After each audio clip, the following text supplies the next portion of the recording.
3분기까지 미국 경제 정말 좋습니다. 3분기 경제 성장이 5%를 약간 넘어설 거라는 겁니다. 아마 4분기부터는 미국 소비 증가세가 많이 둔화되면서 미국 경제 성장이 떨어지거나 마이너스가 될 수도 있다는 것입니다.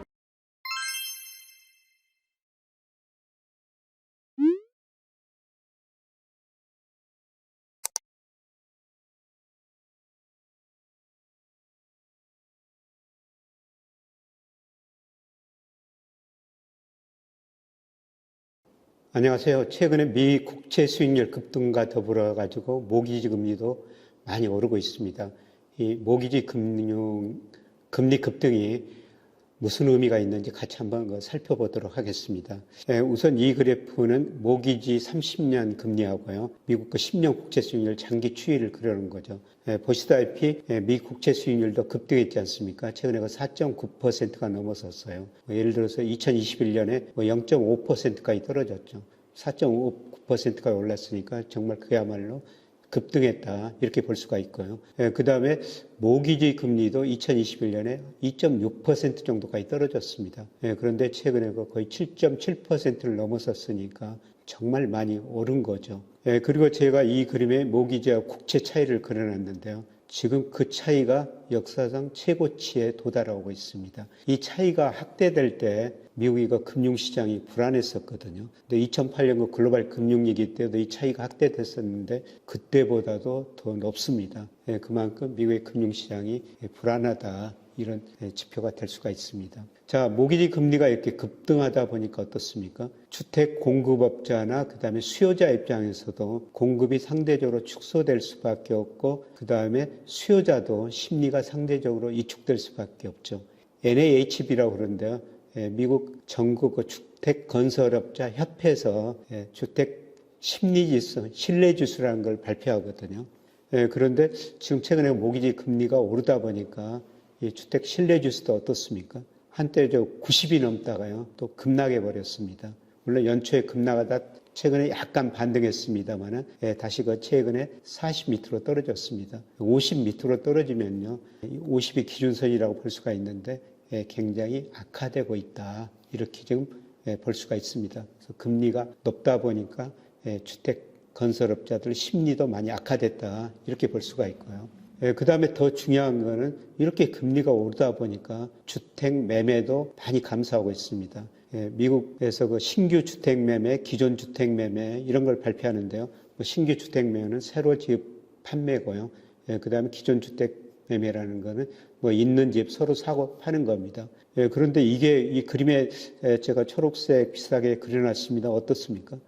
최근에 그야말로 급락해 버렸지 않습니까? 주택 거래가 급격하게 위축되고 있다는 겁니다. 그만큼 금리 상승 영향이, 모기지 금리 상승 영향이 주택 거래 위축으로 나타나고 있다는 겁니다. 그래서 문제는 주택 가격의 거품이 붕괴될 수 있는가, 이게 문제인데요. 그동안 보면은 주식시장에서 거품이 발생했다, 붕괴됐고, 채권시장에서 마찬가지고요. 이제 주택시장만 남은 겁니다. 그래서 그 과정을 한번 살펴보면요, 이 그림은 우선 채권시장이에요.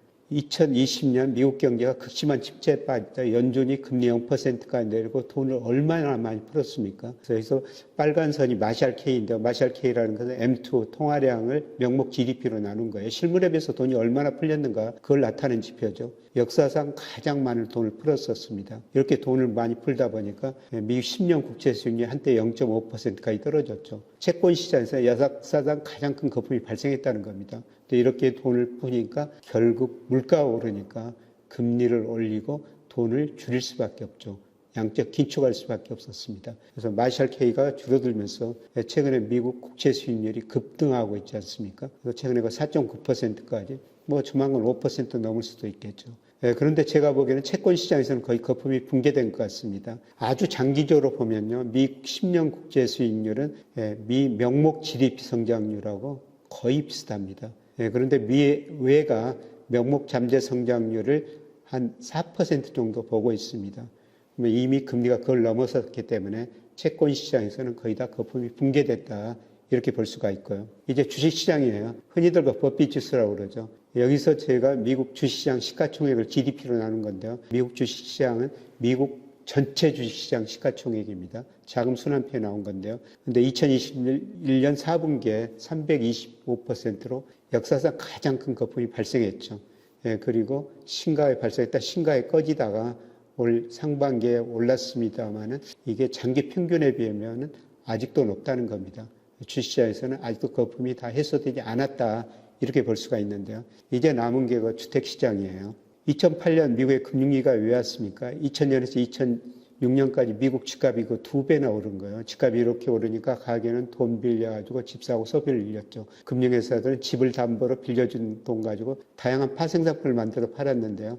그런데 2007년 들어가지고 집값이 급락하다 보니까 미국 가게가 부실해지고 금융회사들이 부실해지면서 미국에서 금융위기가 발생했지 않습니까? 사실 그때보다도 집값이 더 많이 올랐어요. 물론 명목, 그 다음에 실질, 저 오른쪽 그래프에 미국 실질 가격을 그렸습니다만 실질 가격, 물가에 비해서 주택 가격이 그때보다 더 많이 올랐다는 거죠. 그리고 떨어지다가 지금 잠시 반등하고 있는데요. 근데 앞서 말씀드린 것처럼 모기지 금리가 이렇게 많이 오르다 보니까 주택 거래량이 많이 축소되고 있지 않습니까? 줄어들고 있지 않습니까?